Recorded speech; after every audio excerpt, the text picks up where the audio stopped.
महोदय, मुझे इस संबंध में एक बात और कहनी है। वह यह है कि मुझे मुख्य आयुक्त के भाषण के अनुसार यह आशा थी कि सरकार मजदूरों की उन्नति के लिए, उत्थान के लिए, उद्योगों के विकास के लिए और गांवों की स्थिति सुधारने के लिए तकनीकी प्रशिक्षण देने का काम करेगी। लेकिन ऐसा ज्ञात होता है कि आर्थिक शक्ति सीमित होने के कारण इस ओर कार्यवाही करने की संभावना नहीं रही।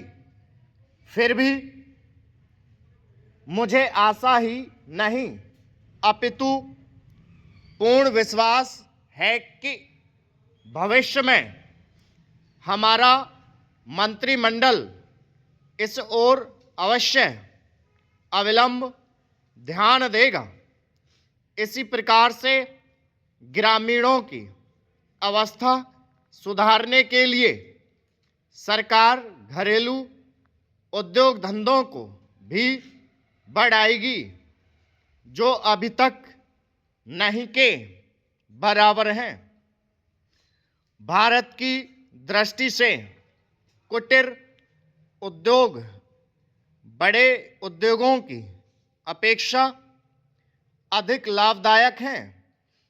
पहली बात तो यह है कि भारत का एक गरीब देश और उसके पास इतना पैसा नहीं है कि वह बड़े उद्योगों के लिए पर्याप्त संख्या में बड़ी बड़ी मशीनें मंगवा सके। बड़े उद्योगों के लिए बहुत बड़ी बड़ी महंगी मशीनों की आवश्यकता होती है, जबकि कुटीर उद्योग छोटी छोटी और सस्ती मशीनों से चल जाते हैं। कुटीर उद्योगों के लिए ना तो बहुत बड़ी बड़ी इमारतें बनानी पड़ती हैं और ना ही बहुत महंगी मशीनों की आवश्यकता पड़ती है। अतः ये उद्योग छोटे छोटे गांवों में भी प्रारंभ किए जा सकते हैं।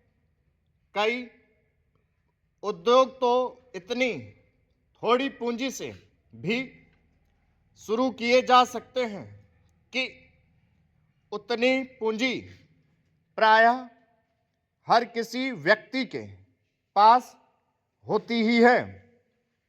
कुटीर उद्योगों में दूसरी बड़ी सुविधा यह है कि इनमें बहुत अधिक मजदूरों की आवश्यकता नहीं होती।